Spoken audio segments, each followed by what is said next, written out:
Добрый день, друзья!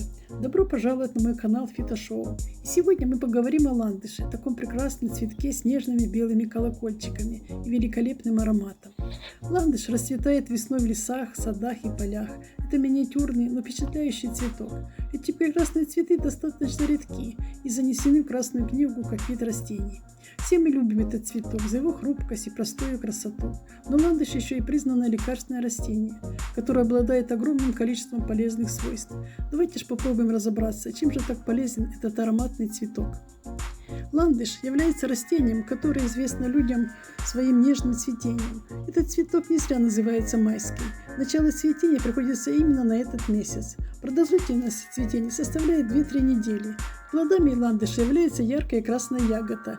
И многие из нас не знают, что цветок дает плоды. Они ядовитые. В этом растении содержится сильный гликозид каналотоксин. Однако наличие токсинов – это не повод отказаться от такого лечебного растения, как ландыш.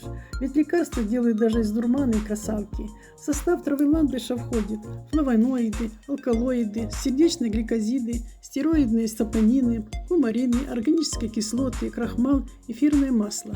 А самый знаменитый эффект, который прославило растение, заключается в лечении сердечно-сосудистой системы людей разной возрастной группы. Также отвары и настой ландыша майского помогают при нервных заболеваниях, при заболевании горла, эпилепсии, помогает устранять отеки, одышку.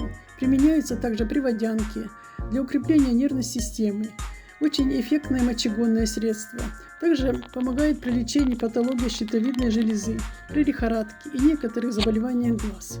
Давайте ознакомимся с несколькими рецептами, которые несложно приготовить самостоятельно. При неврозе сердца, так же как успокаивающее и болеутоляющее средство, 1 столовую ложку растения заливают 1 стаканом кипятка и дают настояться. Принимают по 1 столовой ложке 3 раза в день. При сердечной недостаточности принимает водный раствор из свежих цветков растения.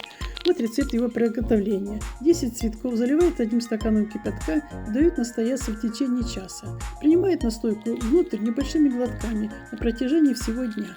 При бессоннице полезен настой из листьев ландыша. Для его приготовления берут 1 столовую ложку листьев, заливают стаканом кипятка и настаивают, желательно в термосе, на протяжении 12 часов. Готовый настой пьют по 2 столовые ложки 4 раза в сутки перед едой. Также можно сделать спиртовую настойку. Для этого трава ландыша заливается 70% спиртом в соотношении 1 к 10 соответственно. Средство настаивается в течение 2 недель в темном месте, процеживается и принимается при неврозах и нарушениях сердечной деятельности по 15-20 капель трижды в сутки. Для лечения затяжного стресса или депрессии часто используется настойка ландыша майского, соединенная с настоем пустырника. Заваривает ложку сухого сырья пустырника стаканом кипятка. Настаивает 2 часа, процеживает.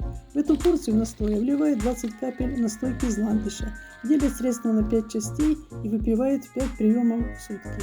Курс 10 дней.